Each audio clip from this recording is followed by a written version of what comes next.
We've discovered a secret that will not just open your eyes, it will revolutionize how you think about your health. You have two options. Stop this video now and continue believing what you think is true. Or keep watching and discover a life-changing secret to better health. Your body is a masterpiece made up of trillions of cells. Each one works like a major production facility, absorbing nutrients from food, converting them into energy, and carrying out specialized functions in your body. All of this happens without you having to think about it. In a perfect world, the cells get the nutrients they need from what you eat and drink. However, science has revealed a group of essential nutrients that 97% of the world population is unknowingly short of. A problem lurking within the body, affecting various aspects of your well-being. This is not a minor deficit, it is dramatic. Because they regulate the flexibility of your cell membranes, how well your cells absorb nutrients and remove waste. They're vital for your cognitive functions. Your cardiovascular system relies on them. Your heart needs them every single day. And they even support your immune system to do what it does best. Keep you healthy and energized throughout the day. But one question remains. How can you find out if you're getting enough of these essential nutrients that hold a key to unlock your body's potential? With just a small drop of blood, you can get the knowledge and power you need to set everything right. Testing your levels will uncover your personal needs. Restoring them will revolutionize human health forever.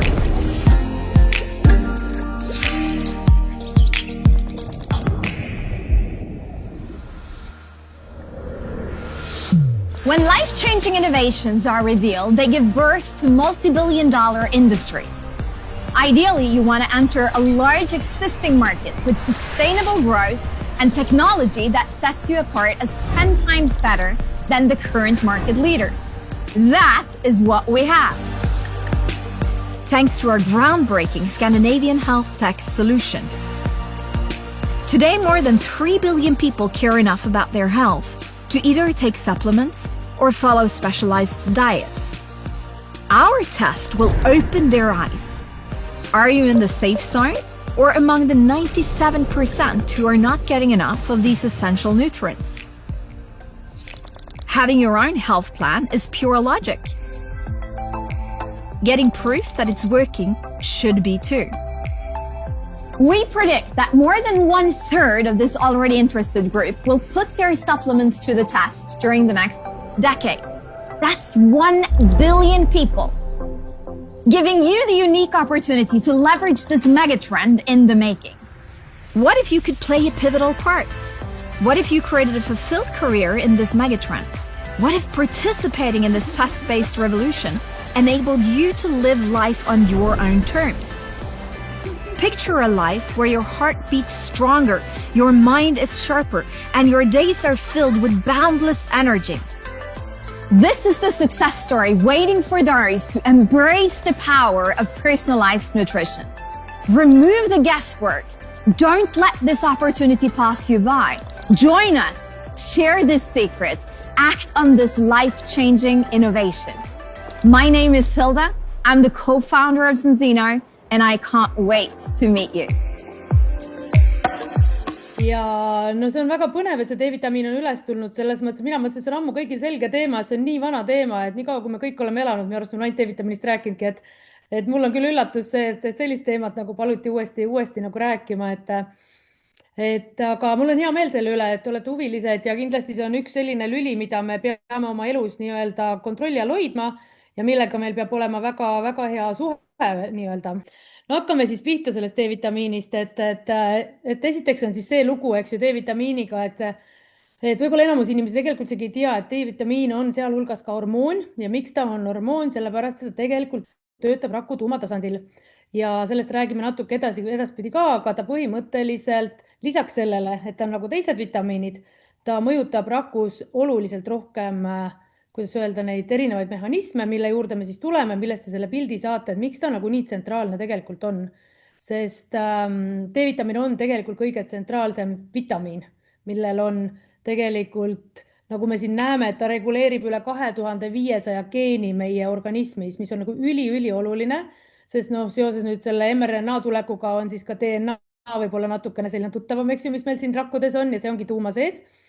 Nii et tegelikult meie geenid siis toodavad erinevaid valke ja ehitavad üles meie keha ja meie kudesid ja meie ainevahetust.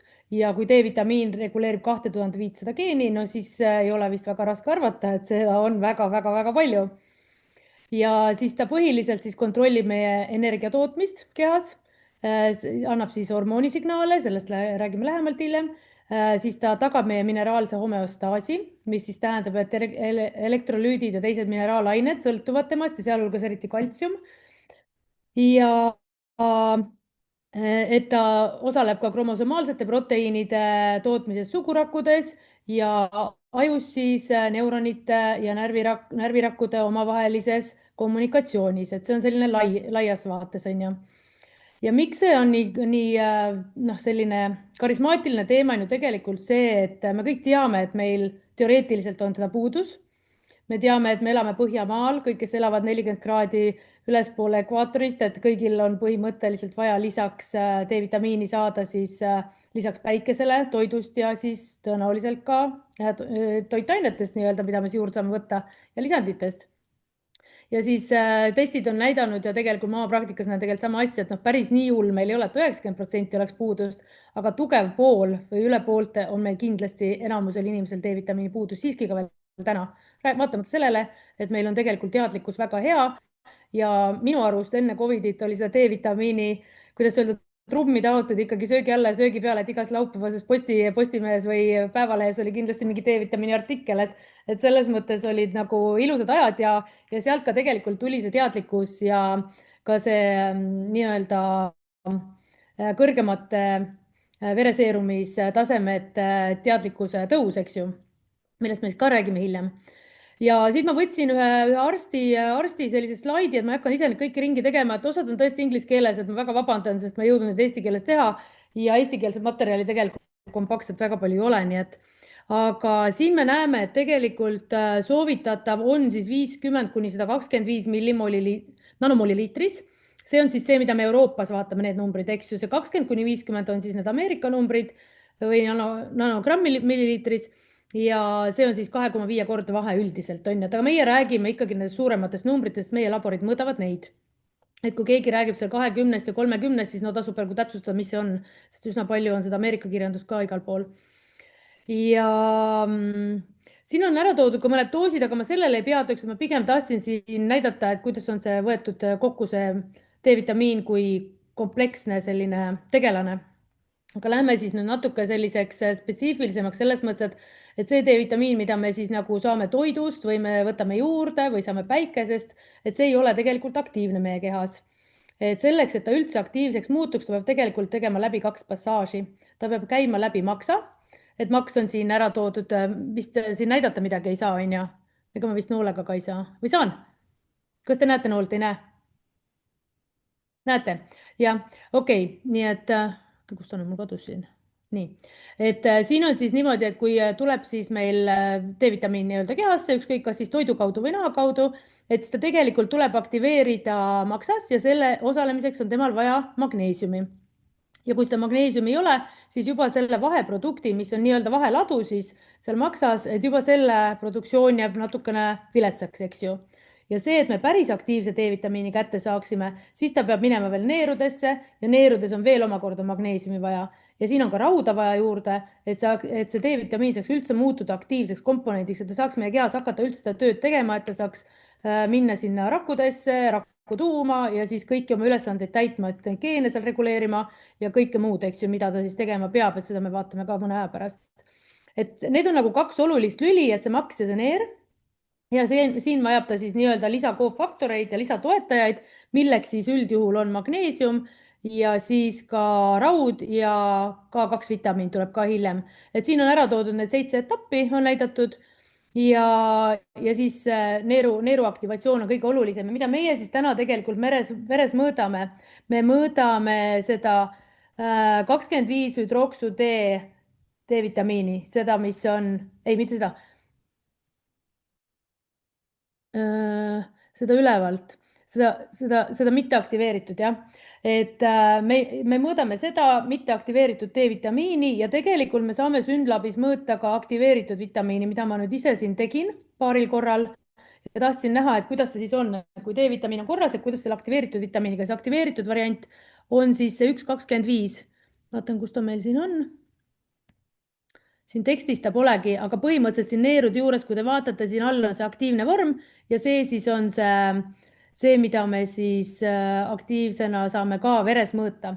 Nii et tegelikult korra mõistlik võib-olla oleks endal seda teha, kuigi noh, kirjandus väga ei toeta seda, et seda peaks nagu oluliselt mõõtma, aga endal on huvitav lihtsalt teada, et kuidas siis see suhe on ja kui on siis kehas piisavalt magneesiumi ja rauda, et siis see peaks olema enam-vähem noh, suhteliselt sarnane, samades väärtustes enam-vähem, päris sama ta ei ole, et natuke madalam ta on, aga noh, ta ei tohiks olla kindlasti puuduses, on ju. Et selles mõttes see nagu näitab seda keha ainevahetust, et see on nagu noh, väga hea selles mõttes endale indikaatoriks ka. Nii, ja siis kui me nüüd nendest doosidest räägime, eks ju, et need doosid on sellised meil, et mida me siis peaksime nagu võtma ja no siin on nüüd mul ära toodudki seesama Ameerika endokrinoloogide seltsi siis eelmisel aastal vastu võetud vähendatud D-vitamiini tasemed siis veres ja erinevad soovitused, mida nad siis tegid. See võeti siis vastu eelmise aasta augustis vist oli see, jah? Juunis on see, juunis 24. Ja see on siis see, mis meil selle ühiskonna siin jälle on nii-öelda kihama ajanud, eks ju, et kogu aeg on vaja siin midagi uut, mis siis kihama ajaks, küll on liiga palju ja küll on liiga vähe. Ja mis seal guideline'ides siis tegelikult muudeti, et seal muudeti selles mõttes üsna palju ja kui ma neid vaatasin, siis ma tõesti ei saanud ka sellega rahul olla selles mõttes, et seal tegelikult nad ütlevad, et alla 17-aastased või kuni, noh, ütleme kuni 17-18, et nemad võiksid võtta imikudoosist D-vitamiini, mis on 400 ühikut, mis on siis imikudoos meil tegelikult soovitatav ja siis kuni 75 pluss, et see 17 kuni 75 on siis nagu see meie, kes on siis see terve noh, kuidas öelda, tervejõuline inimese eluiga, eks ju. Et nad ütlevad, et sellel vahemikul ei olegi nagu vaja võtta või kui siis võtta ka 600 kuni 1000 ühikut. Et see on ka väga väike doos tegelikult ja põhimõtteliselt nad ei soovita testimist ja soovitavad võtta siis ainult rasedatel ja 75 pluss inimestel, et see on siis nagu see uus juhis, mida meil siis nii-öelda siin on noh, ka nii-öelda avalikuks toodud, eks ju. Millel see baseerub ja kuidas see tehtud on ja miks see selline tehtud on, ausalt öeldes mind võttis see juba eelmine aasta nagu suht sõnatuks ja ma korraga mainisin seda meie sügise konverentsil septembrist, et selline asi tehti eelmine aasta ja ausalt öeldes selle kohta on väga palju kriitikat üle maailma, nii et ma nagu ei läheks selle õnge, et see asi nüüd siin kokku pandi, kuna noh, D-vitamiini kohta on tegelikult üle 65 000 publikatsiooni teadusuuringu tehtud ja no see on tõesti nagu vana nii-öelda vitamiin, mida on uuritud, nii et kus selline sünnitis tuli, on tõesti väga raske aru saada. Ja mis on huvitav selle juures siin ja ma küsisin ka siis AI-lt selles mõttes, et ma ei jõudnud nii suurt kodutööd teha, et ma küsisin ka AI-lt ja siit samast dokumendist vaatasin, mida siin ei ole üldse mainitud. Siin ei ole üldse mainitud, et see võiks olla ja peaks olema koos K-vitamiiniga, see peaks olema koos magneesiumiga võetav ja seal peab olema ka raud veel korras ja sinna ka veel tsinki vaja, eks ju. Et neid asju ei ole selles juhendis ja kokkuvõttes endokrinoloogide poolt üldse puudutatud. Ja mis oli huvitav see, et üks asi, mis ma tahtsin selle kohta veel öelda, et issand, nüüd mul läks meelest ära. Mul tuleb pärast meelde, siis ma räägin, ühesõnaga, et jah, ja siin ei soovitata siis ka D-vitamiini taset enam mõõta, et see ei ole üldse oluline tase, et see, kas ta on või ei ole korras, et see nagu polegi enam üldse oluline. Ja mis siis öeldi, et kui teil on umbes 50, et siis nagu on väga hästi, eks ju. Ja mis oli see, et siin keskenduti ikkagi ainult luu ainevahetuse minimaalseks tagamiseks olevate doosidega, et seesama 600–800 ühikut siis, et see siis tagab selle luu ainevahetuse ja sellega ka piirduti, et siin ei vaadatud üldse süsteemsemaid efekte, et lähenetigi siis väga-väga kitsalt, eks ju. Et see oli see üks asi. Ja üks asi oli veel, aga mul tuleb see vast pärast meelde, et mul hetkel läks meelest ära see. Ja mis ma tõin siia kõrvale teile, sest minu juures käis ka üks firma mingi juba jupp aega tagasi ja tõi mulle selle tabeli, mis see värviline, mis siin kõrval on, eks ju. Ja tegelikult, kui nüüd uuringuid vaadata, siis neid uuringuid on tõesti üsna palju, on väga efektiivseid raviprotokolle, kuidas D-vitamiiniga ravitakse erinevaid haigusi, nii autoimmuunhaigusi kui vähke, kui neuroloogilisi haigusi, eks ju. Et selles mõttes nagu on hämmastav tõesti see, mida siin on korraldatud ja oot, mis ma tahtsingi öelda? Ei, mul ikkagi kripeldab see, mida ma tahtsin selle eelmise slaidi kohta öelda, mul pool tuli juba meelde, aga nüüd läks jälle meelest ära, aga okei, vahet pole. Nii et ühesõnaga siin tabelis on ära siis toodud, et see on väga-väga hea tabel tegelikult orienteerumiseks, on siis ära toodud kõik need tasemed, eks ju, et kus siis üldse hakkab meie normaalne ainevahetus nagu tööle, kus tasemel D-vitamiini juures. Et see on see, mida me peame endale nagu aru andma. Ja noh, kui me siit vaatame, siis tegelikult ongi ju see, et raske defitsiit on siis alla 50, see on seesama, kuhu see uus siis nii-öelda, kusjuures Eestis ei ole minu arust seda ametlikult muudetud, et see on praegu tegelikult Euroopa, Inglismaal on see olnud juba pikemat aega ja minu arust Eestis seda praegu muudetud ei ole, et lihtsalt Aplava tuligi selle pealt, et endokrinoloogide selts selle ringi tegi, eks ju. Aga minu arust Eestis seda ei ole muudetud, ma küll pead ei anna selle eest, aga ma ei ole kuulnud, et see oleks muudetud. Aga mis on see point? Point on tegelikult see, et alla 50 on tegelikult raskekujuline defitsiit nagunii ja see on kogu aeg olnud, see on eluaeg olnud niimoodi. Ja üle 50 nüüd on see küsimus, et kus see üle 50 siis nagu võiks see normaalne tase olla siis, eks ju. No kui me siin nagu näeme, et rinnavähi risk on ikkagi seal 50 ja alla selle juures on 50% suurem, eks ju, et see näitab seda, et kaitsvat efekti üldse pole, on ju, selle taseme juures. Ja 75 on siis selline tase, kus parathormoon ei hakka enam kaltsiumit luudest välja kiskuma. Et parathormoon on siis kõrvalkilpnäärmes, mis siis reguleerib kaltsiumi ainevahetust ja kui D-vitamiin on väga madal, ehk kui ta siis on alla 75, siis ta võib hakata kiskuma luudest kaltsiumi välja ja sellega siis kompenseerib verekaltsiumit, eks ju, kuna veres on kaltsiumit vaja rakkude signaalide edastamiseks, et kaltsium peab olema nii veres kui luudes, ta peab olema balansis ja kui ta seda ei ole, siis ta on kas ühes või teises kohas, aga ta ei jätku lihtsalt mõlemasse, kui D-vitamiin on madal. Ja siis osteoporoosi oht on ka siis alla 75 juures ikkagi vanematel inimestel tõusnud ja hakkab siis positiivne efekt alles tulema seal kuskil 85-90 juures. Et see oleks selline esimene võimalik näit, kus juba enam-vähem midagi hakkab positiivselt keha jaoks toimuma, et enam need riskid ei ole suuremad kui kasu, eks ju. Et me alati ju hindame riski ja kasu, et kas midagi, mis me võtame, et kas see asi toob meile kasu või ta toob meile kahju, eks ju, või kas tema puudus on meile kasulik või kahjulik, et noh, kõik need asjad on nagu selles mõttes nagu omavahel suhtes. Ja mis oli väga oluline minu arust, mis on kõige-kõige olulisem siin, millest me üldse rääkida saame, on see 100 siin täpselt, kus on autokriinse funktsiooni täielik täitmine, mis tähendab seda, et rakud suudavad toita oma energiat, oma mediaatoreid, oma kemikaale, mida nad jagavad teiste rakkudega, et nende signaalid ja funktsioonid liiguksid, siis see number on 100, et alles selle 100 juures tegelikult rakk suudab käituda nii-öelda normaalselt, et ta suudab oma funktsiooni täita ja tegelikult see on see, mida meie ju tahame terves kehas, et see rakk teeks oma tööd. Siis saab olla keha terve, kui rakk ei tee oma tööd, me oleme sellest juba 100 kordi rääkinud, siis tegelikult rakk hukkub ja siis tulevad haigused ja siis tulevad probleemid. Nii et see minu arust see 100 on siin absoluutne miinimum, millest me üldse siin rääkida saame. Ja kui me siit edasi vaatame, siis tegelikult on väga-väga ilus number on 130 ja mina olen näiteks võtnud küll selle 130 omale selliseks väga harju keskmiseks viimasel ajal nii patsientidel kui endal.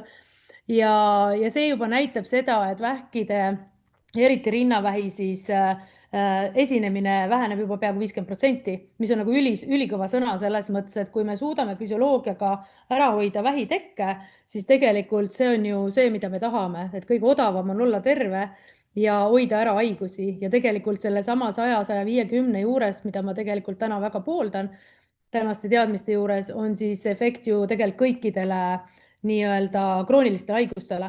sealhulgas diabeedile, kõrgvererõhule, igasugustele neuroloogilistele probleemidele, siis autoimmuunhaigustele kindlasti, sest autoimmuunhaigused on väga sõltuvad D-vitamiini puudusest. Ja lähme siin edasi, siis vaatame, mis seal veel on, et noh, kindlasti teate, igaüks räägib, mida tal viga on, ja mis haigused tal on, et siis te juba teate, et tegelikult millised haigused nagu siia gruppi juba kuuluvad, on ja. Et selles mõttes tasub nagu sellel inimesel kohe vaadata see oma D-vitamiini tase üle. Ja mürgistus on siis antud siin üle 375, eks ju, ja 250 on siis üleannustamine selle konkreetse tabeli järgi veel, mis siis on nagu nii-öelda enne seda plaavat, mis siin nüüd siis toimus, eks ju. Et selle teadmisega me elasime tegelikult, noh, ütleme siis tegelikult nagu eelmise kuuni või üle-eelmise kuuni, aga noh, ütleme siis endokrinoloogid elasid sellega siis eelmise suveni, eks ju. Et mina nendega suhtlenud ei ole endokrinoloogide praegu, nii et ma ei tea, mida nad sellest arvavad, aga ma arvan, et see võiks teemaks tulla nende poolt, sest noh, kui nemad selle nii-öelda tegid, siis nemad peavad seda ka kommenteerima. Ja noh, mis seal olid ära argumendid olid toodud, et seal ei ole piisavaid uuringuid, täpselt need samad tasemed, mis me siin räägime, need haiguste ärahoidmised, et neid uuringuid ikkagi pole piisavalt, et neid on vaja seal noh, ikkagi edasi uurida nii-öelda, et sellest ei piisa, et noh, et kus me täna siis oleme nii-öelda omast suurest intelligentsist on siis see, et me oleme siis teaduse maailmas, kus siis need uuringud, millele toetutakse, peavad olema siis väga massiivsed, väga pikad ja noh, näitama siis seda nii-öelda resultaati, eks ju. Kuigi noh, tegelikult ütleme, reaalelu andmed näitavad hoopis midagi muud. Aga nii ta täna paraku on, nii et noh, ma loodan, et sellest see ülevaade praegu ehk piisab. Ja siis lähme korra selle juurde, siis mis see meie tänane teadlikkus ikkagi on, et hoida neid häid tasemeid ja ma väga soovitaks, et kui te nüüd lähete endal mõõtma, siis pange kindlasti endal kirja, kaua te võtnud olete oma seda doosi, mis te olete võtnud ja siis proportsionaalselt tuleb siis see doos üle vaadata, eks ju, et kas teie number on piisavalt hea.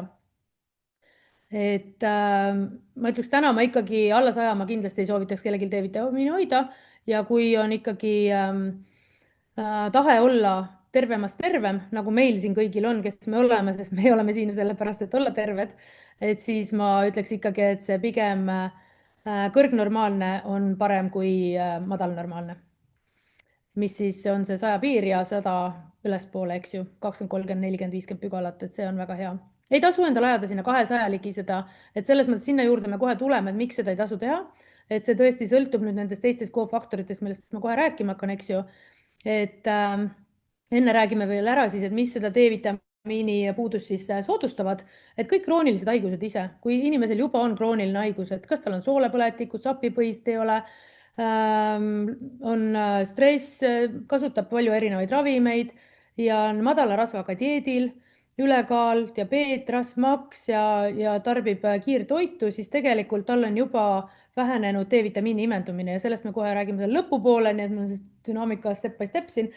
Et tegelikult omega-3 on siis see, mis aitab D-vitamiini sooles imendada ja seda D-vitamiinist seda esmast transporti nii-öelda süsteemi viia, vereringesse viia. Et see on nagu ülioluline.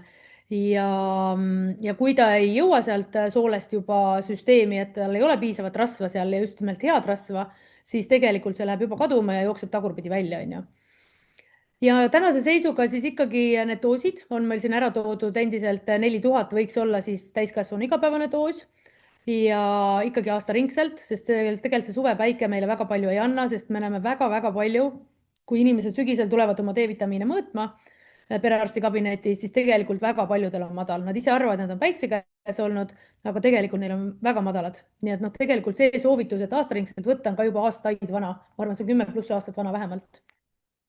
Ja siis lastele on siis üle 1-aastastele on siis 1200, eks imikutest ma rääkisin, oligi see 400 siis, mida siis praegu soovitatakse kõigile, ka täiskasvanud, ükskõik olemata kehakaalust on ju, et siis see imik, kes kaalub 3 kilo ja see imikes, või mitte imik, vaid see täiskasvanud, kes kaalub 130 kilo, et põhimõtteliselt kõik vajavad 400 ühikut, et noh, see kõlab nagu täitsa nagu, ütleme, see ei kõla kohe mitte kuidagi minu jaoks. Ja siis üle 7-aastastele võiks 2500 ühikut anda ja tegelikult ma näen seda igapäeva praktikas, et see peab päris hästi paika. Et kui niimoodi võtta nendest doosides, siis tegelikult see D-vitamiini tase on üsna hea. ja sinna juurde siis, miks ma siin pealkirjas olen siis ära toonud kõik need kofaktorid on ju, et mida siin, millest me veel räägime, magneesiumist hakkame kohe rääkima, omegast, K2-st ja siis tsingist ja A-vitamiinist, et need on siis ära toodud, et need peaksid olema ka korras. Nii.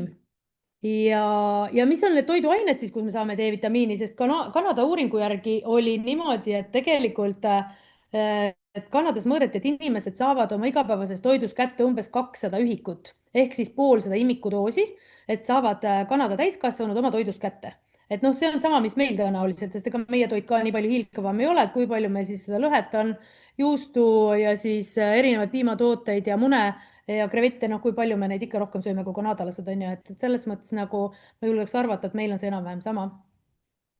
Ja siin all on siis ära toodud need põhilised sümptomid, milleni me ka hiljem jõuame, aga noh, see ei ole vist enam kellelegi uudis, et igasugune väsimus, lihaspinged, sagedased viirushaigused, lihas- ja luuvalud ja meeleolu muutused kindlasti, unehäired, siis selline hele nahk, kahvatu nahk. Et need on nagu kõik sellised nagu nõrga organismi sellised sümptomid põhimõtteliselt, et organism on lihtsalt nõrk. Ja noh, kui me mõtleme selle peale, et D-vitamiin osaleb nii paljudes funktsioonides, mida me kohe vaatama siis nüüd hakkame, et ei ole kehas ühtegi organit, milles ta ei osale. Et kõik, mida me suudame ette kujutada ja mida me oskame nimetada, siis tegelikult kõikides organites on tal väga suur roll. Ja no siin ongi nüüd ära näidatud, et oih, kuidas see nüüd niimoodi läks, mis ma sellega tegin? Ahah. Nii ma ühe näpuga pean tegema. Et siin on siis ära näidatud, et kui ta siin soolest tulema hakkab, eks ju, hakkab verre imenduma, et siis on tegelikult esimene on siis see maks, kuhu ta läheb, siin ta salvestub ja siit hakkab edasi minema, läheb neerudesse, muutub aktiivseks ja siis ta hakkab minema kilpnäärmesse, kõikidesse immuunrakkudesse, soole enda rakkudesse, siis kõrval kilpnäärmesse kindlasti ja siis põhimõtteliselt neuronitesse kõikidesse organiste ja kindlasti pankreasse, sest D-vitamiini puudus ja diabeet on omavahel ka üsna korralikult seotud. Et selles mõttes põhimõtteliselt kõik elundid, mis me peavad töötama ja sealhulgas ka neerud ise, et D-vitamiin on selleks ülioluline. Ja mis ma tahtsin öelda, mis toodi ära argumendiks nüüd selle endokrinoloogi, see oli see, mis ma tahtsin öelda, eest mul tuli meelde. Et mis toodi argumendiks, et miks neid doose vähendati, oli see, et vähendada toksilisust, et nad kardavad, et inimesed võtavad liiga palju D-vitamiini ja see hulk, mida inimesed võtavad, on toksiline ja põhjustab neerukive ja veresoonte siis kaltsifitseerumist ehk siis ütleme infarkti, insuldi ja ateroskleroosi, eks ju.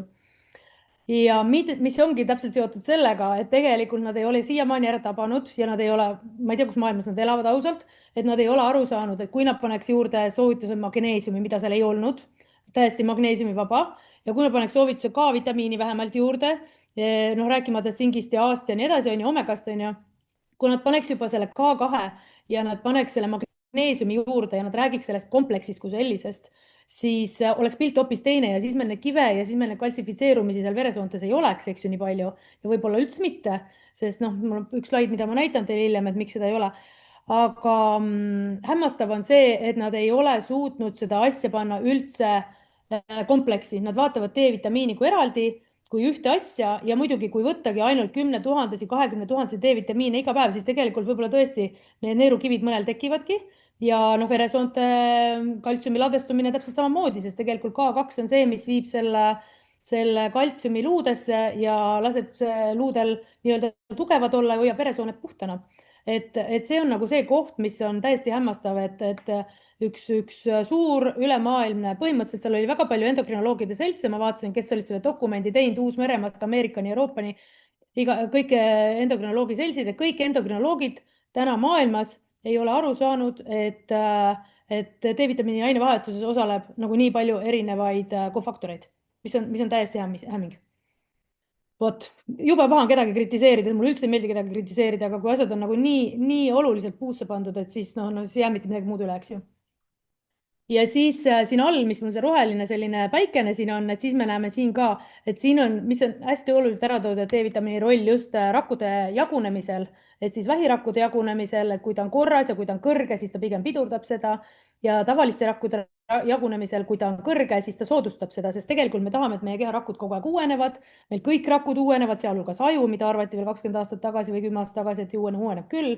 Et põhimõtteliselt meil kõik rakud uuenevad ja kui meil on piisav D-vitamiini kogus veres, siis tegelikult ta stimuleerib seda rakkude nii-öelda elu.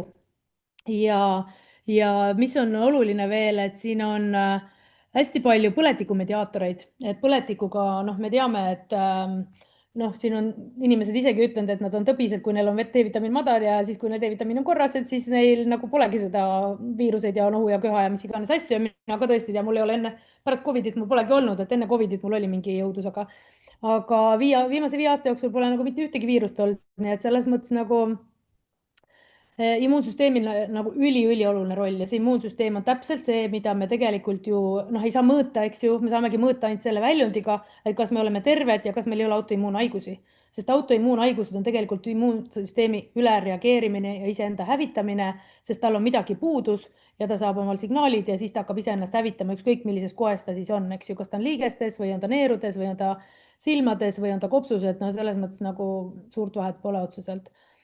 Ja siin on täpselt siis ära toodud, et see aktiivne form, eks ju, see kõige viimane, mis neerudes nüüd tehakse siin pealkirjas, et ta siis tekib neerudes ja immuunrakkudes, on ju, ja seostub tuumaretseptoritega ja sealt on see, kus ta siis läheb sinna geenide regulatsiooni ja reguleerib geenide tööd. Sest tegelikult meie geenid on ju kõik väljaspoolt nii-öelda mõjutatavad, et me ei saa öelda, et meie geenid teevad meid selliseks, nagu me oleme, sest tegelikult kõik välisfaktorid mõjutavad meie geene ja selle nimi on siis epigeneetika, et kellel on rohkem huvi, siis ma väga soovitan seda uurida. Sest põhimõtteliselt iga liigutus, mida me iga päev teeme, see tegelikult mõjutab meie geene väljaspoolt, sealhulgas siis ka see D-vitamiini tase, eks ju. Nii, mis meil siin siis on? Need sümptomid on meil siin ära toodud, et võtaks võib-olla veel need kõik läbi, et oleks nagu nii selge, et nagu kõik organsüsteemid on haaratud, kui D-vitamiini on puudus, eks ju. Et hakkab siis pihta immuunsüsteemist, on ju, see on juba kõigile selge, sest immuunsüsteemi rakud on aktiivsed siis, kui nendel on aktiivne D-vitamiin olemas. Unerütme, et unetuse korral võib teda võtta enne magama minekut. Mul oli paar lapsevanemat, kes ükskord ütlesid, et nad ei julge oma imikutele, ütleme, nad ei olnud nii imikud enam, nad olid mingi aastased või sellised vastuvõtul. Et nad ei julge talle üldse D-vitamiini anda, et D-vitamiin teeb jube aktiivseks lapse. Ja tegelikult ega ta mingil määral võibki teha, aga siin on nagu see koht, et mida ma olen ka välismaalt hästi palju kuulanud, mida arstid tegelikult räägivad ja ma ise olen ammu sellest nagu rääkinud, on tegelikult see, et me tegelikult ei tea, me ostame pimedalt neid D-vitamiine selles mõttes, et me küll näeme, mis on purgi peal kirjas, aga tegelikult seal on võib-olla veerandil nendest D-vitamiinidest, üldse preparaatidest, mida me apteegis ostame, seal see doos, mida lubatakse, et seal sees on võib-olla veerandil ainult see, mis seal kirjas on. Et paraku võib seal olla kas kordades vähem või kordades üle. Et selles mõttes nagu see on väga-väga, ütleme pime mäng tegelikult. Aga selle alusel, kuidas me D-vitamiini tase veres on, eks me selle järgi saame ka seda ju hinnata tegelikult, on ju. Ja kindlasti siis magneesiumi juurde, aga sellest me räägime ka hiljem. Nii, kesknärvisüsteemi tasandil on siis kõik meie meeleolu ja meie kognitsioon, et kognitsioon on siis meie tähelepanu, meie mõistuse kiirus, eks ju, meie reageerimisvõime, kõik, mis me igapäevaselt teeme, et me tahame, et mõistus oleks nii-öelda terav, meil ei oleks ajuudu ja insuldi ennetamiseks oli ka, et oli ära toodud seal ühes selles dokumentides, et insuldi vähendas ta siis 8%, kui D-vitamiin oli korras, et selline number oli ära toodud. Et võib-olla tundub mitte nii väga suur, aga parem ikka kui mitte midagi, on ju. Aga see on väga, see oli selline üksik number, et ma rohkem ei oska kommenteerida seda. Aga põhimõtteliselt see teema jälle insuldiga tegelikult tuleb siia sama veresoonte tasandile, eks ju, tuleb selle veresoone seina külge, millest ma räägin siis hiljem natukene pilke seal. Nii, põletikuvastane toime, kõik võimalikud igasugused põletikud, psoriaasist, aknest, dermatiitidest, soolepõletikest, liigesepõletikest, kopsu autoimmuunhaigustest, eks ju. Mis meil veel on, kilpnäärme autoimmuunhaiguse kindlasti, järgmine ongi siin Hashimoto ja Graves, eks ju, et kilpnäär on ülitundlik igasugusele defitsiidile, kõige tundlikum üldse, kuna ta on väga tsentraalne meil ja kilpnäärme hormoon on põhimõtteliselt teine selline esimene keha poolt toodetud hormoon, aga küll teine hormoon, mis on nii tsentraalne, mis reguleerib absoluutselt kõiki organeid, eks ju. Et te teate ise, et kui kellelgi on kilpnäärme alatalitus, siis tegelikult nad on üsna närbid ja neil pole elujõudu ja peavad kogu aeg seda hormooni siis juurde võtma, eks ju. silmade puhul siis kuivad silmad ja makuladegeneratsioon, mis on tegelikult ka üsna selline kurb haigus, et lõpuks võib pimeduseni viia, eks ju. Et see on siis närv, mis on silma taga, et kui see hakkab kokku kuivama, et siis ta enam ei anna meile impulse, ei võta vastu enam meie nägemist. Nii, kaaries, lampjalad, osteoporoos, vot see on nüüd hambad, luud, eks ju. See on täpselt nüüd see koht, kus siis uus soovitus, millest ta lähtub, et on mindud tagasi sinna 1960-ndatesse, kus siis nähti, et rahiit tekib siis D-vitamiini puudusel, eks ju. Ja täna me oleme tegelikult täpselt samas kohas. Ja kui see uus nüüd see endokrinoloogide soovitus ütleb, et mõõta tasub D-vitamiini siis, kui sul on tekkinud juba mingisugused sümptomid või kui sul on mingisugune haigus, et kas ta siis ongi autoimmuunhaigus või ta siis on rahiit või mingisugune muu luupatoloogia või midagi, murrad juba jala ära, et siis ta saab hakata muutma, et see on nagu selline, ma ei tea, kõige odavam analüüs, mis meil praktiliselt on 8 eurot, mis Synlabisse maksab, et kui sellist asja nagu maha võtta nagu inimeste nagu igapäevasest tervisekäsitlustest, millel on nagu nii suur kaal, et ma ei tea, kohe vererõhk tõuseb selle peale. Nii, ja siis kopsude puhul on tegelikult näidatud astma puhul D-vitamiinil väga olulist rolli, eks ju. Ja siis lihaste puhul muidugi just nimelt nõrgad lihased ka. Mina olin ka, kui ma noor olin, ma ei saanud aru, miks mul olid lihased nõrgad, ma olin kogu aeg väsinud. Nii kui ma ära jooksin, trenni tegin, isegi vahest, kui kõndisin, et kõndisin küll palju, aga lihased olid väsinud. Täna mul ei ole lihased väsinud, ma võin teha ükskõik mida, on ju. Et see lihase nõrkus, ma arvan, et me oleme lihtsalt nõrgad, aga tegelikult tuleb välja, et tõenäoliselt see on D-vitamiini puudusest hoopis, on ju. Ja stress muidugi tekib ise ja sööb ära väga palju D-vitamiini ja tekitab kõrget kolesterooli või kortisooli ja kortisool ise siis põhimõtteliselt sööb selle D-vitamiini ära, eks ju. Ja siis insuliini resistentsus, üli oluline, et selle kohta on väga palju erinevaid uuringuid ja just nimelt see on see rakku ainevahetus nüüd, eks ju, kui me räägime insuliini resistentsusest, see on 100+, et see alla 100 seal, see ei tööta selles mõttes, et siis see tekibki, on ju. Ja diabeedi kujunemine ka, et see oli ka nagu huvitav, et selle uues selles kokkuvõttes endokrinoloogidel, et kui diabeet on juba tekkinud, et siis hakkame D-vitamiini andma, et nagu, aga miks see diabeet tekib, siis tekib küsimus, on ju, et võib-olla hoiaks siis selle diabeedi ära, et see on nagu see koht, et kus see preventsioon tegelikult, millest meil kogu aeg on räägitud, et me peaks haigusi ennetama, et nüüd nagu lähme hoopis täpselt teise sinna liivakasti, et nüüd, kui on haigused tekkinud, et siis hakkame uurima ja siis hakkame võtma, eks ju, et see 8 eurot analüüs teha, see 20 eurot kuus D-vitamiini osta endale, et see nagu, selle kannatab nagu iga inimene tegelikult tänapäeval välja. Ja pluss siis see süda ja veresoonte luppimine, eks ju, et need siin. Et tegelikult, kui me vaatame seda, siis on terve keha, et siin ei ole nagu küsimust, eks ju. Nii, ja siin ongi nüüd ära toodud, eks ju, täpselt samamoodi, et siin vasakul pool on nüüd, et asjad ja haigused, mis siis tegelikult blokivad D-vitamiini, mis ma juba ka rääkisin, et kõik kroonilised haigused, kui me hakkame siit altpoolt tulema, kui üleval on päike, eks ju, et kui me päikest ei saa ja need tumedanahalised, kellel on palju melaniini, on ju, kes elame siis meie siin põhjapoolkeral ja siis ka õhusaaste on, mis siis blokivad seda D-vitamiini nii-öelda metabolismi meie kehas. Siis on palju ravimeid tegelikult, mis blokeerivad D-vitamiini metabolismi, et kui on ikkagi selline krooniline haige, kellel on palju ravimeid, siis tõenäoliselt D-vitamiini ainevahetus on häiritud, sest paljud raku töötavad lihtsalt samade mehhanismide peal ja transpordi peal. Nii, siis maksapuudulikkuse puhul, kui maks on meil vilets ja ülerasvunud ja tegelikult ülerasvunud maks on meil kõigil, nii et selles mõttes maksapuhastus tasuks ikkagi iga aasta ikkagi korra või 2 teha. Et maks on sees, mis esimesena kõik meie toksiinid pihta saab, kõik meie patud, meie nii-öelda lodevuse ja mugavuse peab maks siis ära ekseldama, eks ju. Ja kui maksas toimub tegelikult see D-vitamiini salvestamine ja edasiviimine neerudesse, siis tegelikult see maks peaks olema korras, et ta üldse oleks neerudesse, saaks midagi edasi anda, eks ju. Ja järgmine on siis neerupuudulikkus. Ja ülekaalulisus kindlasti, et ülekaalulistel on oluliselt rohkem D-vitamiini tegelikult vaja kehale, sest lihtsalt see kasutus on nii palju suurem, on ju. Nii, ja siin teisel pool on siis ära toodud kõik haigused, mida ta siis põhjustab, et see haiguste nimekiri on siin väga-väga pikk, eks ju, see on see associated diseases siin, mis hakkab siis neuroloogilistest kõikidest haigust, nii skisofreeniast, depressioonist kui neurodegeneratiivsete haigusteni, on ju. siis kõik põletikulised haigused, kõik ülemiste hingamisteede haigused, tuberkuloosid, kõik sepsised, Covid, gripp, no mis iganes, vahet pole, mis viirus see on. Epstein-Barr näiteks aktiveerub, kui organism on nõrk, eks ju. Herpes aktiveerub, kui organism on nõrk, eks ju, et me kõik teame seda, et kõik allergilised haigused on tegelikult, kui D-vitamiin on madal, astmad, siis urtikaariad, atoopilised dermatiidid, reumatoidartriidid, soolepõletikud, no kõik see, mis me juba tegelikult rääkisime, ka vitiligo kusjuures on selles mõttes, et vitiligo autoimmuunhaigus on ja see on siis, kui kehal hakkavad karvad ära kukkuma mingist piirkonnast, siis tavaliselt peast ja kulmud on ju, juuksed ja kulmud, aga noh, jah, et tasub nagu sellele tähelepanu pöörata ja muidugi siis on siin ära toodud ka vähid, eks ju, on siis rinnavähk, soolevähk ja prostatavähk on siin ära toodud, aga neid vähke on palju rohkem. Ja tegelikult edukat ravi on näidatud väga paljudel juhtudel. Ja siis luustiku poolt no, erinevad luuhaigused ja siis diabeet on ju. Vot.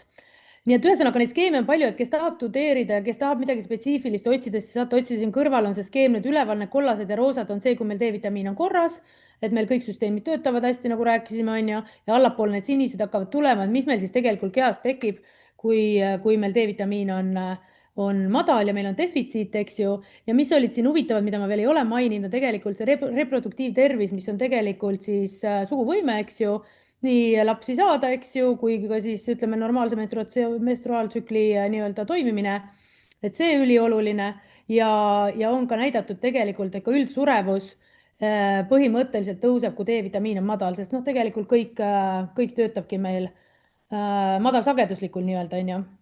Et kui me tegelikult arvestame, et inimene on ka ju sageduslik nii-öelda süsteem, siis me saame sellest rääkida, et kui rakud on korras, siis on see normaalne sagedus, kui rakud on madalal, siis on see madalsageduslik, et selles mõttes see kõik nagu iseenesest on väga loogiline. Ja nüüd see K2 vitamiin, eks ju, et ma vaatasin K2 kohta oli niimoodi, et umbes on olemas 5000 uuringut K2 vitamiini kohta üleüldiselt, mis ei tähenda seda, mis ei ole koos D-vitamiiniga konkreetselt nagu nii palju neid, aga nendes uuringutes, kus K2 on uuritud pikalt, on näidatud positiivset efekti siis sama luude tervisele, on ju. Et seal olid metaanalüüsid suured, see näitab, et see kaltsium, et K2 viib selle kaltsiumi luudesse, kuhu me teda tahame, me ei taha teda veresoontesse, südamehaigustele, täpselt sama. Et kui te seda punast veresoont nüüd vaatate siin, on ju, et siis see ongi veresoon ja see kollane siin on nüüd see nii-öelda kolesterool siis või see noh, nii-öelda põletikuline seina paksenemine, et noh, kas ta on kolesterool või ta ei ole, et see ei tee hetkel vahet isegi selles mõttes. Ja kindlasti on siin kaltsium, sest veresooned, kui minna selle koronarograafia kaameraga ja traadiga sinna sisse, siis paljude inimeste veresooned ongi nagu reaalselt metallist, nad ongi nagu traadid. Et see on nagu reaalsus ja see tekibki siis, kui see kaltsium ladestub veresoontesse. Ja see on see, miks tegelikult K2 on oluline, et K2 viiks selle kaltsiumi luudesse, mitte veresoontesse ja see on nagu ülioluline aspekt, mida tegelikult need endokrinoloogid oleks pidanud seal nagu jälgima selle asemel, et doosi alla tuua, et hoopis see K2 juurde lisada, eks ju. Ja sama on kognitsiooniga, kognitsioon ja insuldid täpselt sama põhimõttega, ajuveresooned täpselt sama põhimõttega, et need veresoonte ummistused kitsastes kohtades, põletikulistes kohtades ja kaitseb endoteeli ka, kusjuures D-vitamiin, et endoteel on siis see kõige sisemine veresoone kiht, et kui veresoon on selline, siis siin on hästi õhuke kiht, mille alla siis tegelikult hakkab see paksent tekkima. Et kui see endoteel on kahjustunud, siis siia ümber hakkab põletik tekkima ja siia alla hakkab see paksent tekkima. Et alati on vaja endoteeli kahjustust enne ja tegelikult D-vitamiin kaitseb endoteeli. Ja see on nii kõikides veresoontes, tegelikult ka seal neeruveresoontes, no kõik, mis on väiksed sellised veresooned on ju, mis varustavad neid elutähtsaid organeid meil südames, infarkt sama ja insult ajus ja nii edasi on ju. Ja siis on näidatud ära uuringutes, et vähemalt 90 mikrogrammi on siis see K2 doos, mis hoiab ära selle nii-öelda kaltsiumi ladestumise veresoontes. Aga uurides edasi, siis tegelikult põletikku võtab maha ja efektiivne ja ikkagi ütleme siin arstid, kes nagu on need asja uurinud rohkem, räägivad, et nemad ikkagi võtavad 300-400 mikrogrammi K2 täitsa. Mina ise läksin 150 peale, 75 pealt siin mõni kuu tagasi, sest ma tundsin ka, et nagu oleks vaja natuke rohkem, sest ma pole seda liiga pikalt võtnud, paar viimast aastat ainult. ja kindlasti ma võtan oma elu lõpuni seda, eks ju, selles mõttes, et vältida kõiki neid probleeme, millest me siin räägime. Aga see doos iseenesest on suhteliselt kriitiline, nagu me näeme, eks ju, et doosist sõltuvad on paljud asjad meil organismis ja K2 me muidugi toiduga saaksime fermenteeritud toidust, lihast ja munast. Et küsimus on, palju me neid sööme ja kui palju me arvame, et me seda saame. Eks ju, aga üldjuhul, noh, ütleme nii, et parajat jagu meil kellelgi ei ole seda ja üle meil ka seda kindlasti ei ole. Nii et ütleme, kui me siin 150 mikrogrammiga nagu sujuvalt nagu iga päev läheksime, siis ma arvan, et me oleks nagu päris heas kohas endaga. Et ma ei arva ka, et me peame üle seda võtma, aga ma arvan, selline doos oleks päris hea. Nii, ja siis on siin see sinine tabel veel on selline, mis näitab siis ära kõik, et kui D-vitamiini on meil puudus, eks ju, et see tekitab ise haiguseid, et põhimõtteliselt kiiremat vananemist on ju, lisahaiguseid, kroonilisi haiguseid, infektsioone, ägedaid haigusid ja siis omakorda siis D-vitamiini ainevahetust mõjutavad siis need kõik tagurpidi tagasi, et see on üks suletud ring nagu, et kuskilt kuidagi peab sellest nagu välja tulema, eks ju, et kui meil on nagu haigused, siis me peaks hakkama neid haigusi õigesti ravima ja õiged põhjused nagu nii-öelda eemaldama. Ja kui meil ei ole veel haigusi, siis me hoiame siis seda vormi, eks ju nii-öelda. Et ma arvan, et meie tahame kõik oma vormi hoida. Ja mis siis magneesiumisse puutub, et miks see magneesium nii ülioluline on, millest see üle ega ümber, et see teadlikkus on ka tõusnud ikkagi, ütleme viimase 10 aastaga, ma arvan, et üsna palju võetakse magneesiumi, üsna palju teatakse, et magneesiumi on vaja. Ja mida me tegelikult ei tea, et 60% on tegelikult väga suur puudus ja tegelikult meil enamusel puudus, sest me ei saa enam pinnasest ja mullast seda kätte, sest seal on nüüd kaalium, need väetised magneesiumväetiste asemel, nii et meie toit on tegelikult täiesti magneesiumivaene, kui sinna ei ole just juurde lisatud nii-öelda teadlikult. Ja kuna magneesiumil on üle 300 erineva funktsiooni kehas ja tegelikult antakse kuni 600, ma just vaatasin, lugesin, ma ei hakanud seda küll muutma, praegu panin üle 300, et seal oli 300 kuni 600 erinevat funktsiooni. Ja kui me mõtleme seda, et need funktsioonid on täpselt need, mis hoiavad meie keha püsti ja samamoodi mõjutavad nagu üliolulisi teisi funktsioone, et siis me ju tegelikult tahame, et meie magneesium oleks kehas korras. Ja väga vähestel on ta tegelikult korras, et kui me pidevalt võtame, siis me oleme enam-vähem seal sellise õhukese jää peal kõnnime, ma seda julgeks küll öelda, sest tegelikult magneesiumi viivad kehast välja alkohol, kohv, energiajoogid, liigen magus, töötlemismeetodid, kõik, mis on nagu siin on näha, eks ju, pleegitamine, keetmine, põhimõtteliselt kõik toidutöötlus, et magneesium kaob ära ja pluss siis veel haigused ka. Kui meil on veel mingisugune haigus juures, mingi krooniline haigus, siis nagunii magneesiumi keha lihtsalt, tal on vaja nii palju seda erinevate funktsioonide täitmiseks, ta lihtsalt sööb selle ära. Et seal on päris palju selliseid näiteid, et kui tegelikult ütleme kehas on mingi düsbalans, siis magneesium on esimene, mis tõmmatakse nagu täiesti tühjaks rakkudest. Ja selles mõttes see tuleb nagu endal ära täita. Ja siin all on siis toidud, et kus me seda magneesiumi saame, et vaatame selle üle ja kes siis kui palju mida sööb iga päev. Ja ütleme päevas selline 300-400 milligrammi me tegelikult peaks reaalselt saama, mis on toidust saada ebareaalne. Et see on täiesti selge. Ja need käärid ongi siin, et tegelikult kui seda magneesiumi korralikult juurde võtta, siis me saame D-vitamiini ainevahetuse korda ja me saame ka oma ülejäänud 600 kuni 600 muud funktsiooni korda, eks ju. Et see D-vitamiin on ju ainult üks nendest sellest magneesiumi tööst nii-öelda, et magneesium ju toodab meile energiat mitokondrites ja ATP-d, kus tegelikult me oma energia saame, sest ega me oma energiat ei saa kaloritest. Need kaloride söömine on meil selles mõttes, et meil on vaja ka toitained, eks ju, et sellepärast on söömine välja mõeldud inimeseks, et toitaine saada suu kaudu. Aga eks me enamasti sööme ju maitse pärast ja me sööme ikkagi sellise mugavuse pärast ja isu pärast, eks ju, et me ju ei vaata väga palju me sööme ja palju me toitained reaalselt saame. Et selles mõttes on see nagu toitainete ja toiduaine ja toitumise see võrdusmärki ei ole olemas, on ju, et see on nagu hästi peen teema ja sellest Annika kunagi meile räägib, ma loodan, sest ma tahaks ise ka seda toitumist nagu nii palju rohkem sügavamalt teada ja Pille Javet ka ehk räägib meile sellest kunagi. Aga kuidas me selle magneesiumiga siis saame toimetada selles mõttes, et vereproovist tavaplasmast ei ole teda mõtet määrata, see on kõigil seal korras. Ma olen näinud ühte inimest oma praktikas, kes oli haiglapatsient, kellel oli madal, ta ei püsinud püstigi, nii et see on nagu see, et see ei anna meile mitte midagi. Küll aga on Synlabis olemas nüüd rakusisene magneesiumi analüüs, mida saab määrata ise. ta on üsna kallis, ta on mingi 60-70 eurot, kuskil täpselt hinda ma ei tea enam, sest ma paar aastat tagasi vaatasin, siis ta oli kuskil 60-70, võib-olla on tõstnud, ma ei tea. Aga ühesõnaga, ta ei ole odav. Aga kui te nagu üldse ei tea, kui te pole üldse võtnud magneesiumi, siis hakake esialgu kohe võtma, on ju. Ja doosidest on siin ära toodud nüüd niimoodi, et nagu ma ütlesin, et siin täiskasvanul oleks 300-400 milligrammi vaja, eks ju, see on nüüd see miinimumbaas, mida meil tegelikult reaalselt vaja on. Ja lastele siis natuke vähem, ütleme seal 100-200 on ju, olenevalt siis vanusest, aga ega neile ka pigem rohkem kui vähem, et see liigne magneesium ei tee neile midagi halba. Ja rasedatel siin ka umbes 400 ringis ja nimetavad enam, noh, kõik rasedad ja imetavad, me saame aru, et kõigil on topeltkoormus, nii et noh, seal olekski kõiki neid häid asju natuke rohkem vaja, on ju. Aga jah, et veres siis leidub ainult 0,8% sellest magneesiumist, mida me kehas eeldame olevat ja ülejäänud on kõik meie kudedes, lihastes, luudes, jah, ja erinevates kudedes laiali ja mitokondrites, et mitokondrid on need, mis tahavad magneesiumi kõige rohkem, sest nemad peavad meile energiat tootma. Nii, ja magneesiumi puuduse sümptomid siis, noh, need on ka täpselt, tegelikult nad kattuvad enam-vähem kattuvad D-vitamiini puuduse sümptomitega, et tegelikult kui on ühte puudus, siis on paratamatult ka teist puudus ja nad vajavad üksteise ainevahetuseks mõlemat, et üks vajab ühte, teine vajab teist, et nad ei saagi omavahel, noh, ilma üheta ei saa teine elada nii-öelda või toimida, ütleme siis niimoodi. Et nad on selline tandem, kes siis peavad käima koos mõlemi heaks nii-öelda. Et jah, ja kui nüüd siin all on mul siis ära toodud veel Sinoshine'i ja üldiselt magneesiumit, vaatan, kas ma saan selle siit eest ära omal korra. Nii, et siin kastis on ära toodud, et milliseid magneesiumi siis erinevaid vorme meie keha vajaks.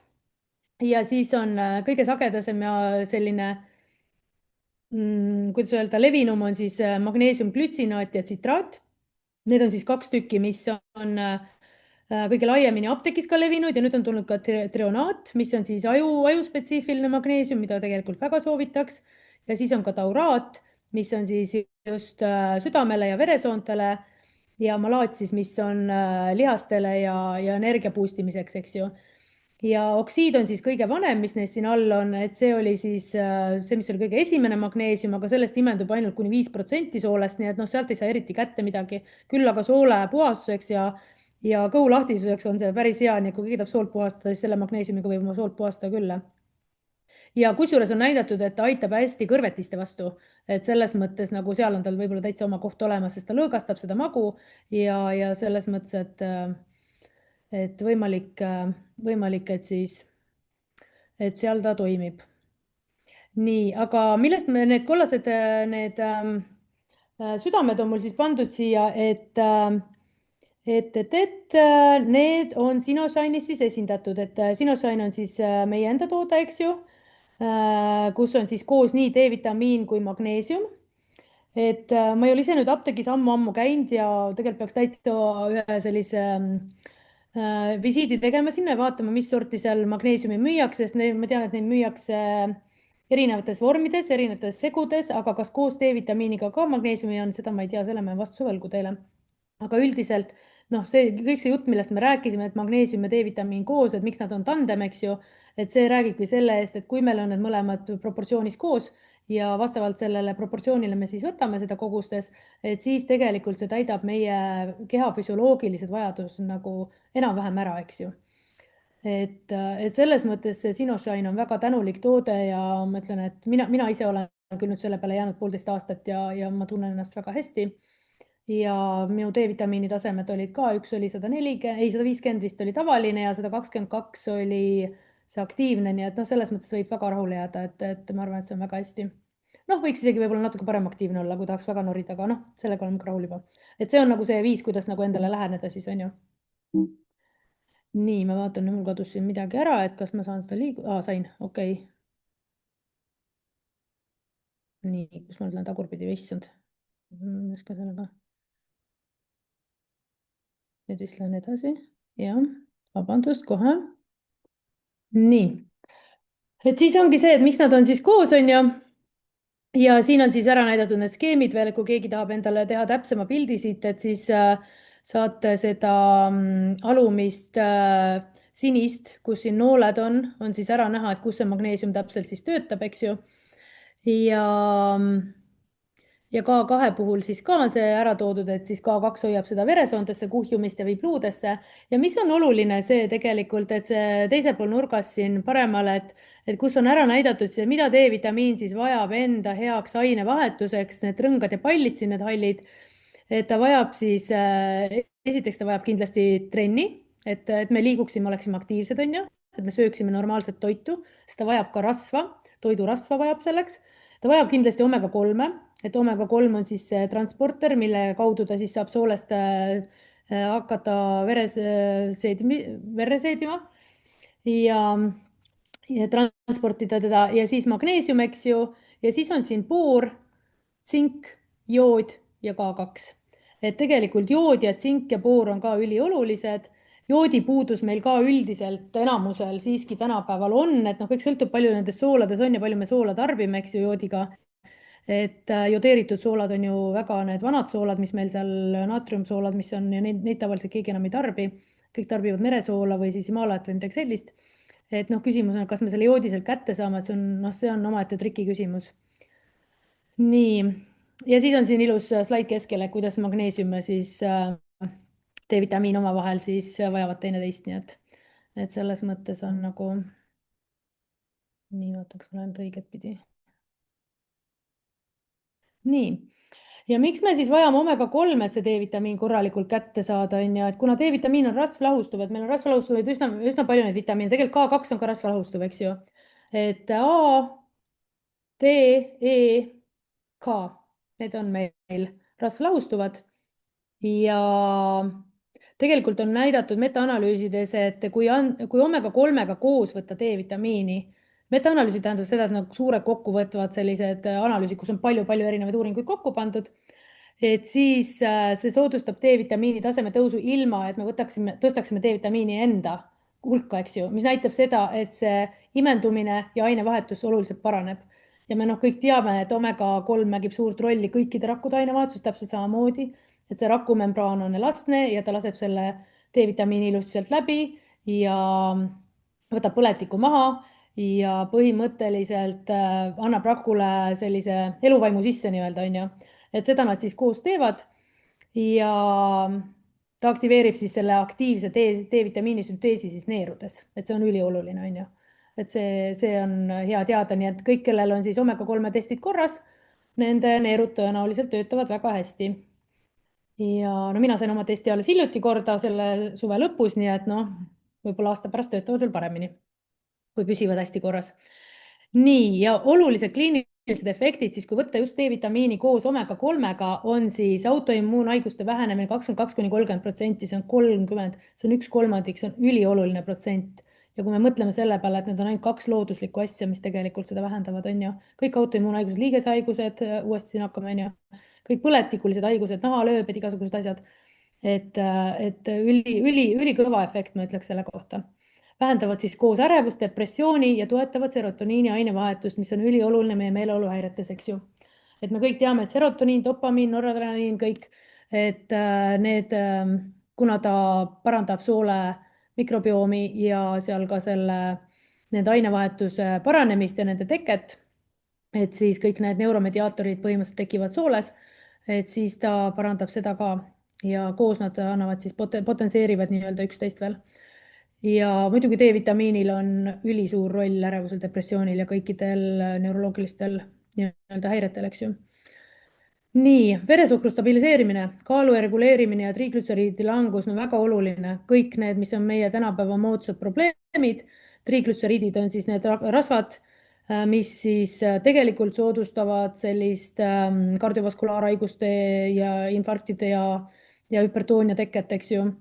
Noh, kaalu reguleerimisest me ei räägi, sest ülekaal on väga suur riskifaktor kõikidele haigustele ja veresuhkru stabiliseerimisel ka mõlemil. Kui me jälle mõtleme, et tegelikult see on ainult D-vitamiin ja omega-3 ja stabiliseerivad veresuhkrut, mis tähendab seda, et need veresuhkrupiike ei ole ja hoiavad ära diabeediteket, et see minu arust nagu ülitubli. Et ja vananemise osas, mis on huvitav, et nende koos toime, kui mõlemad on korras, on siis, et telomeeride lühenemine väheneb, sest telomeerid hakkavad vananedes lühenema ja hakkab vananemine kiirenema ja siis kaitsevad meie DNA-d. Täpselt see, mis me rääkisime, eks ju, et need 25 või 2500 geeni, mida D-vitamiin siis reguleerib meil rakutuumas, et siis annab sellele DNA-le kaitse, sest DNA pealt tuleb see kodeerimine, mis siis meie kehasse nii-öelda toodetakse. Vot nii, ja mis meil siin veel siis on? Ahah, et paar sõna siis omega-3-st ka, et kui palju meil seda omega-3 siis vaja oleks kehale regulaarselt, et meil see D-vitamiin saaks ilusti siis toimida. Et minimaalne siis naistel on 1000 ja meestel 1600, aga see on tõesti minimaalne selles mõttes, et nii väikeste doosidega, kui on suur puudus, on need nii väiksed doosid ei tee tööd ära, sest mina tavaliselt soovitan 2-3 tuhat, kui alustada. Ja me teame seda, et 90 inimestel on väga tugev omega-3 defitsiit ja need testid, mis üle maailma on tehtud, et siis 1,5 miljoni pealt siis on tegelikult 97%, kellel on tugev defitsiit ja kellel ei ole korras omega-3 tase. Nii et see on väga suur mõttekoht ja need, kes veel ei tea omega-3 taset, siis suhelge nende inimestega, kes teid siia kutsusid. Et on olemas täitsa testid, väga head testid või väga hea test, et millega siis seda kontrollida ja kuidas enda tervist nii-öelda parandada, sest omega-3 on nagu kõige, selles mõttes kõige olulisem, et ta teeb selle rakumembraani kõikidele teistele ainetele, sealhulgas magneesiumile, sealhulgas D-vitamiinile, sealhulgas tsingile, kõigile hästi läbitavaks ja laseb ka mitokondritesse sisse, sest mitokondritel on ka membraan ja nad peavad seal mitokondrimembraanis ka sisse saama. Nii et hoolitseme siis oma kehas kõikide nende heade asjade normaalse taseme eest. Ja siis mina tänan teid, nii et kui teil on küsimusi, siis küsige. Ja siis keegi just välismaal oli ära toonud väga ilusti, et nii magneesium, D-vitamiin, K2 kui omega-3 koos on siis nagu power kvartett. Et kui need on korras, siis meie power on ka selline, et meil ei ole vaja muretseda oma baastervise pärast, ütleme siis niimoodi. Suurepärane, Helen. Power kvartett on meil nüüd siis uus väljend laual. Just, kell on juba 8, issand, kui pikalt ma tegin, vabandust. Tead sa, tunnikene läks nagu naksti. Tõesti. Ja suur tänu sulle ja mõned küsimused on tulnud ja ma loen need sulle ette ja saad lihtsalt vastata neile, eks ju. Nii, Kristiina küsib, et küsin, kui on kilpnäärme ületalitlus ja kaal langeb väga kiirelt, kas siis D-vitamiini võiks võtta rohkem või pigem mitte? Küsimus on, mis ta sul on? Mine mõõda ära ja vaata, palju ta sul on, sest D-vitamiin peab olema korras ja kilpnääre tahab korras D-vitamiini saada. Ükskõik, kas ta on ala- või ületalitsus, tegelikult ei tee vahet, sest rakud on näljas, rakud peksavad, rakkudel on see, et nad on põletikus, nad pusklevad seal oma ellujäämise eest, et neil on vaja stabilisatsiooni ja stabilisatsioon tuleb siis, kui põletik võtta maha. Et kui sa võtad kõik need 4 omale, võtad omega, võtad magneesiumi, D ja K2, et siis sa saad hakata oma põletiku korrigeerima.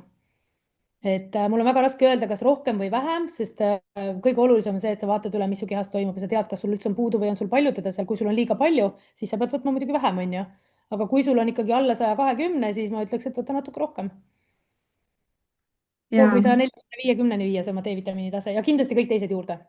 Nagu me saime aru, ilma teisteta ei tööta see. Väga täname selle vastuse eest. Ja siis küsitakse sinu konkreetse Sinoshine toote kohta, mida sa kasutad, mida sa ütlesid, mis on siin Sino siis D-vitamiin koos 4 erineva loodusliku magneesiumiga. Mitu tükki sa päevas võtad neid? Mina võtan neid, olen võtnud regulaarselt 5. Et see oli mul täitsa katse-eksitusmeetod. Ma algul võtsin 4, siis ma tundsin, et ma tahan võtta 5 ja 4-ga mul püsis 130 peal eelmine aasta. D-vitamiini tase ja nüüd ma olen võtnud 5 ja nüüd on ta mul 150. Nii et selles mõttes ja mina olen sellega väga rahul, sest tegelikult see hind on ju ülinormaalne.